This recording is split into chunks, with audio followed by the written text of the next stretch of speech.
families miss appointments for a variety of reasons. It can be anywhere from it wasn't in their calendar and it just got by them, or it can be something like other children who maybe are sick in the home, maybe it's transportation. You're living somewhere where there's no public transportation and you don't have your own transportation. I think that could be a huge barrier for families. So you may eventually get a ride and you're late. So unfortunately, the way physician offices operate, they sometimes don't understand the barriers that families may have. And if you're 15 or 30 minutes late, then you have to reschedule. Maybe that child or young adult has another appointment that's conflicting, or maybe they have school or work or a test at school that they really don't want to miss, or they've already missed so many days at work that they are concerned about missing more. And when you have to choose between the consequences of a missed visit, do you miss the clinic visit, or do you miss work, or do you miss school? Sometimes that's a hard decision to make. A lot of times patients experience just a lot of psychosocial issues that prevents them from coming to their appointments. And that could be financial, that could be employment, babysitting issues, childcare issues. Because they may just not want to.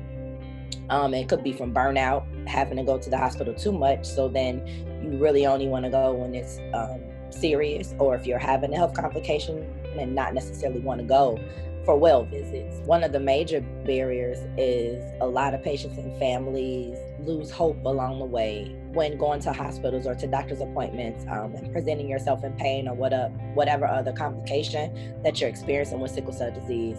To know that, you're kind of being treated for the moment, but it's not going to stop it from reoccurring. Those are some of the major barriers when it comes to missed appointments.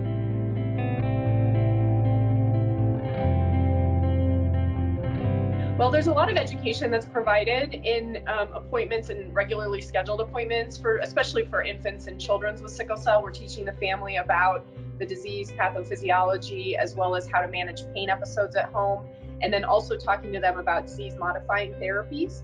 And so missing out on that education may make the families less able to manage the disease at home. And additionally, since hydroxyurea is usually started at a relatively low dose, and then we slowly go up on the dose as the child's labs allow and as they're tolerating it, the hydroxyurea medication may not be escalated to the maximum tolerated dose in a short amount of time. So the child may experience more complications of sickle cell, like pain events or acute chest or things like that, if the dose isn't escalated. Patients when they miss their regularly scheduled appointments, then they're just depending on when they get ill to get their care.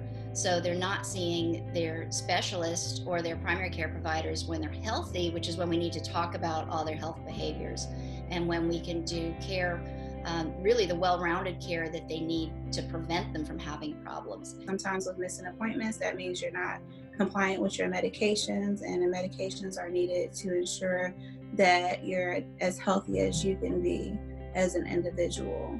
Sometimes it's also the impact is surveillance for their chronic disease. So there's oftentimes monitoring that is done either by lab tests or imaging.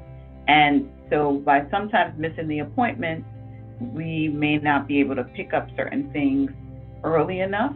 Sometimes we may not be assessing if someone has any complications to a medication or any interactions of any medication. The goal is ultimately prevention of any complications. But if there are gaps, long gaps between when somebody sees their provider, we may be missing some of these things, and that can ultimately impact their overall health.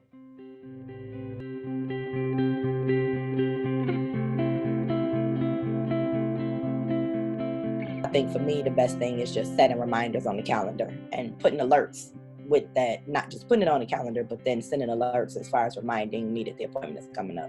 Patients can keep providers informed and social workers informed about their psychosocial barriers that they may have, so that it can be addressed beforehand or at the time, as opposed to when it's later and it's too late to address those issues and the appointment is already missed. Having a care coordinator, whether that be through the insurance company or whether that be through your physician, just letting them know, hey, I need someone to help me coordinate my care, help me coordinate medications, help me coordinate transportation. Communication is key. You need to find out what's going on, whether it's transportation, whether it's homelessness.